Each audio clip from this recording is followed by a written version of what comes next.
నమస్కారం సార్. నమస్తే. సార్, ఉత్తరాఖండ్‌లో యూసీసీ బిల్‌ను గవర్నమెంట్ ప్రవేశపెట్టింది సార్. దీంట్లో మేజర్‌గా ఏంటంటే, సహజీవనం చేసే వాళ్ళు రిజిస్ట్రేషన్ చేసుకోవాల్సిన అవసరం ఉంటుంది. లేదంటే జైలు పాలు కావాల్సి ఉంటుందని చెప్తున్నారు సార్. మరి దీన్ని ఏ విధంగా చూడొచ్చంటారు సార్? ఇదొక సంచలనమైన విషయంగానే చెప్పుకోవాలి. ఎందుకంటే యూసీసీ అంటే యూనిఫామ్ సివిల్ కోడ్, తెలుగులో ఉమ్మడి పౌర స్మృతి అని పిలుస్తున్నారు.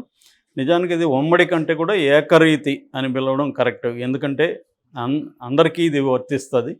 బట్ అది ట్రూ ట్రాన్స్లేషన్ కాకుండా ఉమ్మడిగా, అంటే అదే అర్థం వచ్చేట్టుగా ఉమ్మడి పౌర స్మృతి అన్నారు. యూనిఫామ్ సివిల్ కోడ్ ఇది ఫస్ట్ టైము ఇండియాలో ఉత్తరాఖండ్ గవర్నమెంటు నిన్న ప్రవేశపెట్టింది. పుష్కర్ సింగ్ ధామి ఆయన ముఖ్యమంత్రి, ఆయన నిన్న 192 పేజీల దాన్ని బిల్లును ప్రవేశపెట్టారు అసెంబ్లీలో. ఒక పక్క జై శ్రీరామ్ నినాదాలు, వందే మాతరం నినాదాలు ఇవన్నీ మారుమోగిపోయినాయి. భారత మాతాకి జై ఇవన్నీ మారుమోగిపోయినాయి. ఎందుకంటే వీళ్ళు 2022 ఎన్నికల్లో హామీ ఇచ్చారు, మేము అధికారంలోకి వస్తే యూసీసీని ప్రవేశపెడతామని. నిజానికి దీని మీద చర్చలు నడుస్తూ ఉంటే వీళ్ళు ప్రవేశపెట్టేశారు. ఆల్రెడీ గుజరాత్ కూడా మేము రెడీగా ఉన్నామని చెప్తుంది, అస్సాం చెప్తుంది. మెల్లమెల్లగా దేశవ్యాప్తంగా ఈ బిల్లును ప్రవేశపెట్టబోతున్నారు. దీని మీద బీజేపీ మీద తీవ్ర విమర్శలు ఉన్నాయి. అంటే ఇదేంది అసలు ఆ బిల్లు అనేది డీటెయిల్స్ లేక నేను వెళ్ళదలుచుకోలేదు. నేను ఇక్కడ ప్రధానంగా చర్చించదలుచుకుంది ఈ లైవ్ ఇన్ రిలేషన్షిప్స్ గురించి మాత్రమే. దీంట్లో అనేక అంశాలు ఉన్నాయి. మామూలుగా ఈ బిల్లు ఏం చెప్తుందంటే, మ్యారేజెస్, పెళ్ళిళ్ళు, విడాకులు, వారసత్వం అంటే ఆస్తి వారసత్వంగా రావడం, అట్లాగే అమ్మాయిల అబ్బాయిలకు సంబంధించిన సంబంధాలు, దత్తత, అడాప్షను, ఇవన్నీ అన్నీ ఇప్పుడు ఏంటంటే మన దేశం అనేది విభిన్నమైంది. యూనిటీ ఇన్ డైవర్సిటీ అంటారు. సో విభిన్న జాతులు, విభిన్న మతాలు, విభిన్న సంస్కృతులు, విభిన్న భౌగోళిక ప్రాంతాలలో విభిన్న ఆచార వ్యవహారాలు ఇవన్నీ ఉంది మన దేశంలో. అయితే దీన్నంతా ఇప్పుడు ఒకే గొడుగు కిందకి తెచ్చే పని బీజేపీ చేస్తుంది. అంటే ఇప్పుడు ట్రైబల్స్ ఉన్నారు. ట్రైబల్ పాపులేషన్ దాదాపు ఇండియాలో 8% ఉన్నారు ట్రైబల్ పాపులేషను. ఆ ట్రైబల్స్లో కూడా రకరకాల 500 రకాల ట్రైబ్స్ ఇండియాలో ఉన్నాయి. సో దాంట్లో చాలా రకాల ఆచార వ్యవహారాలు, పెళ్ళికి సంబంధించి వేరే వేరే ఆచారాలు ఉంటాయి, విడాకులకు సంబంధించి వేరే వేరే ఉంటాయి. అట్లాగే మతాలు, క్రిస్టియానిటీలో ఒక రకమైన ఆచార వ్యవహారాలు ఉంటాయి, ముస్లిముల్లో ఒక రకంగా ఉంటుంది, మన హిందువుల్లో ఒక రకంగా ఉంటుంది. సో దీనంతా కూడా ఇప్పుడు ఒకే గొడుగు కిందకి తేవడం వల్ల ఈ విభిన్నమైన ఆచారాలని ఫోర్స్గా నువ్వు ఒక దగ్గరికి తేవడం కరెక్టా అన్న చర్చ నడుస్తుంది.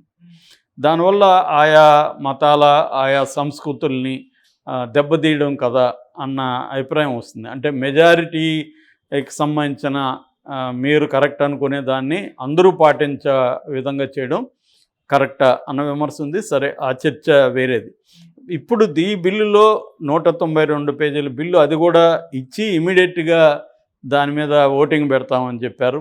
కాంగ్రెస్ పార్టీ గట్టిగా వ్యతిరేకించింది. ఎందుకంటే దాని మీద చర్చ జరగాలంటే ముందుగా కాపీలు వీళ్ళకి ఇస్తే కదా చదువుకొని చర్చించడానికి. అప్పటికప్పుడే 192 పేజీలు ఎలా చదువుతారు?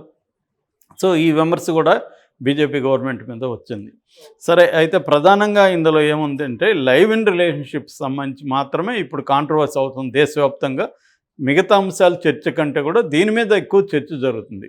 ఇందులో వీళ్ళు ఏం చెప్తున్నారంటే, లైవ్ ఇన్ రిలేషన్షిప్ ఎవరైనా ముందు అసలు లివ్ ఇన్ రిలేషన్షిప్ అంటే ఏంటంటే సహజీవనం. అమ్మాయి అబ్బాయి పెళ్లి చేసుకోకుండా కలిసి ఉండడాన్ని సహజీవనం అంటాం. ఈ సహజీవనం చేసుకునే వాళ్ళు కూడా రిజిస్ట్రేషన్ చేసుకోవాలి. రిజిస్ట్రేషన్ చేసుకోకపోతే వాళ్ళకి 6 నెలల జైలు శిక్ష, 25,000 ఫైన్ పడుతుంది. సో ఇది నెంబర్ 1 పాయింట్. నెంబర్ 2, వాళ్ళల్లో ఒకరు ఫోర్స్ఫుల్గా ఏదో బెదిరించో వాళ్ళని ఇంకేదో బ్లాక్మెయిల్ చేసో సహజీవనం చేయకూడదు. మూడవది, ఈ రిజిస్ట్రేషన్ అనేది పేరెంట్స్ పర్మిషన్ కూడా తీసుకోవాలి. నాలుగవది, ఇందులో ఒకరు మ్యారేజ్ చేసుకొని ఉన్నా లేకపోతే అంటే పెళ్ళయి ఉండి వేరే అమ్మాయితో నేను కలిసి ఉంటాను అన్నాను అనుకో, అది ఒప్పుకోరు. అట్లాగే ఒకరు వేరే నేను నీతోనూ రిలేషన్షిప్లో ఉంటాను, ఇంకొక అతనితోనూ కూడా ఉంటానంటే కూడా ఒప్పుకోరు. చట్టం ఒప్పుకోదు. సో ఇటువంటి రిస్ట్రిక్షన్స్ బోల్డ్ దీంట్లో ఉన్నాయి. అట్లాగే దీంట్లో ఇటువంటి సహజీవనం వల్ల ఎవరైనా అందులో విడిపోవాలనుకుంటే మళ్ళీ రిజిస్ట్రార్కి చెప్పాలి, ఎందుకు విడిపోతున్నాము అనేసి చెప్పాలి. ఒకరైనా ఇద్దరైనా విడిపోతుంటే సో అప్పుడు వాళ్ళు పై అధికారులకు చెప్పాలి. సో అదొకటి చెప్పారు. తర్వాత వాళ్ళకి పుట్టిన పిల్లలకి రక్షణ ఉండాలి. అట్లాగే వాళ్ళలో మహిళలు కానీ విడిపోతే ఆ మహిళలకు భరణం ఇవ్వాలి. అంటే దీనికి మ్యారేజ్కి అసలు తేడానే లేదు. ఫస్ట్ ఆఫ్ ఆల్ ఇప్పుడు కలిసి ఉండడం అంటే అర్థం ఏంటి? Temporary relationship maximum. అంటే కొంతమంది పెళ్ళి ఇష్టం లేని వాళ్ళు కూడా ఉంటారు. పెళ్ళి అనే ఫామ్ వాళ్ళకి ఇష్టం ఉండదు. అందుకని కలిసి ఉండేవాళ్ళు బోల్డ్ మంది, నాకు తెలిసిన వాళ్ళే బోల్డ్ మంది కలిసి ఉంటున్నారు హ్యాపీగా, పెళ్ళి చేసుకోకుండా. పెళ్ళి అనే ఫామ్ మాకు ఇష్టం లేదు, మేము కలిసి ఉంటాం అంటున్నారు. సో దాన్నంతా కూడా ఇప్పుడు రిస్ట్రిక్షన్స్ అంటే ఇక మీదట ఈ రాష్ట్రంలో అమ్మాయిలు అబ్బాయిలు ఎవరు కూడా రిజిస్ట్రేషన్ చేసుకోకుండా కలిసి ఉండే అవకాశం లేదు. అంటే ఒక రకంగా పెళ్ళి ఇది, ఇంకా వేరే ఏం లేదు. అంటే పెళ్లి చేసుకోకుండా కలిసి ఉండే అవకాశం లేదని చెప్పడానికే ఇండైరెక్ట్గా రిజిస్ట్రేషన్ అంటే. రిజిస్ట్రేషన్ అంటే ఏముంది? ఇప్పుడు ఒకరు 3 నెలలు మనం కలిసి ఉన్నాం, మనం కంపాటబిలిటీ ఉంటే మళ్ళీ చూద్దామని ఎవరైనా కలిసి ఉంటారనుకో, వాళ్ళు నేరస్తులు లెక్క ఈ చట్టం కింద. ఎందుకంటే వాళ్ళు రిజిస్ట్రేషన్ చేసుకోలేదు. రిజిస్ట్రేషన్ చేసినాక 3 నెలల తర్వాత వాళ్ళు విడిపోవాలనుకుంటే మళ్ళీ రిజిస్ట్రేషన్ పోయి చెప్పాలి. అంటే డైవర్సు సంబంధించిన ఏ ప్రాసెస్ ఉంటుందో అదే ప్రాసెస్సే. ఇది క్రిమినలైజేషన్ ఆఫ్ సిటిజన్స్ అంటారు. అంటే పౌరుల్ని నేరస్తులుగా చూడడం, నేరస్తులుగా మార్చేయడం అనేది ఒక పక్కేమో నీకు ప్రపంచవ్యాప్తంగా వస్తున్న అనేక రకమైన రిఫార్మ్స్ని ఇండియాలో ప్రవేశపెట్టేశాం. మోడర్నైజేషన్ వచ్చేసింది, టెక్నాలజీ డెవలప్మెంట్ అయిపోయింది. సో మనుషుల మధ్య సంబంధాలు మారిపోయినాయి. మళ్ళీ నువ్వేమో పాత పద్ధతుల్లో పెళ్లి చేసుకోకుండా అమ్మాయిలు అబ్బాయిలు ఎవరు కలిసి, సుప్రీంకోర్టు కూడా అనేకసార్లు పెళ్ళిళ్ళు చేసుకోకుండా కూడా కలిసి ఉండొచ్చు, సహజీవనాన్ని కూడా గుర్తిస్తాము అనేది. ఈవెన్ పెళ్ళైనా కూడా ఇంకొకరితో అఫేర్ పెట్టుకున్నా కూడా కాన్సెంటింగ్ అడల్ట్స్ తప్పు కాదనేది కూడా సుప్రీంకోర్టు చెప్పింది. సుప్రీంకోర్టు ఒక పక్క మోర్ డెమోక్రటిక్గా వెళ్తుంది, మారిన పరిస్థితుల బట్టి సుప్రీంకోర్టు మార్చుకుంటూ వెళ్తుంటే బీజేపీ ప్రభుత్వాలు దీన్ని మరింత వెనక్కి తీసుకెళ్తున్నాయి ఈ ప్రాసెస్ని. ఒక పక్కేమో వాళ్ళేమో విదేశీ పెట్టుబడులను ఆహ్వానిస్తున్నారు, విదేశీ సంస్కృతిని ఆహ్వానిస్తున్నారు. ఏమన్నా ఏ రాష్ట్రంలో అయినా బీజేపీ ప్రభుత్వం పోర్నును బ్యాన్ చేసిందా? పోర్నును బ్యాన్ చేయలేదు. కానీ ఇటువంటి పౌరుల మీద, పౌరుల యొక్క స్వేచ్ఛ మీద ఆటంకాలను పెంచడం వల్ల పౌరులందరినీ కూడా జైళ్ళకి పంపించే పని చేస్తుంది. రేపొద్దున అనేక మంది అమ్మాయిలు అబ్బాయిలు జైళ్ళకి వెళ్ళాలి, వాళ్ళ జీవితాలు నాశనం అవుతాయి ఈ చట్టం వల్ల.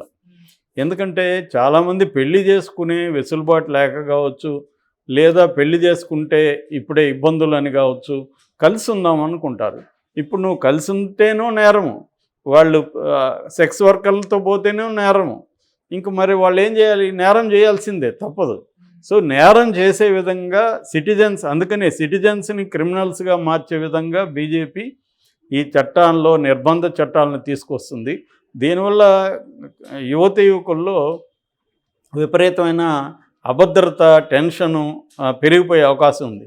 వాళ్ళు ఎందుకంటే ఇంకా రహస్యంగా కలుసుకోవాలి, వాళ్ళు కలుసుకొని దొరికితే మళ్ళీ జైలుకి పోవాలి. సో ఒక ఇద్దరు అమ్మాయి అబ్బాయి ప్రేమించుకొని కలిసి ఉందాం అనుకుంటే కూడా ఈ దేశంలో స్వేచ్ఛ ఇంకా ఉండదు. ఇప్పటికే మనకి ఎక్కడ సుప్రీంకోర్టు ఎన్నిసార్లు చెప్పినా కూడా పౌరుల్ని క్రిమినల్స్గానే చూస్తున్నాయి పోలీసు వ్యవస్థలు కానీ గవర్నమెంట్స్ కానీ. ఇది ఇంకా రాను రాను పెరగబోతుంది. మేబీ దీంట్లో కొన్ని దేశాల్లో వచ్చినట్టుగా యువకుల తిరుగుబాటు ఖచ్చితంగా వస్తుంది భవిష్యత్తులో. ఎందుకంటే చాలామంది వాళ్ళ పెళ్ళిళ్ళు కుదరదు, లైఫ్ లాంగ్ ఉండే పరిస్థితి లేదు ఇవాళ. నువ్వు ఫోర్స్ఫుల్గా ఎట్లా ఇద్దరిని లైఫ్ లాంగ్ ఉండేట్టుగా చేస్తావు? వాళ్ళు 3 నెలలు 2 నెలలు కలిసి ఉండాలనుకుంటారు. ఆ హక్కు లేకుండా చేయడానికి వీళ్ళకేం హక్కు ఉంది? ప్రభుత్వాలకి.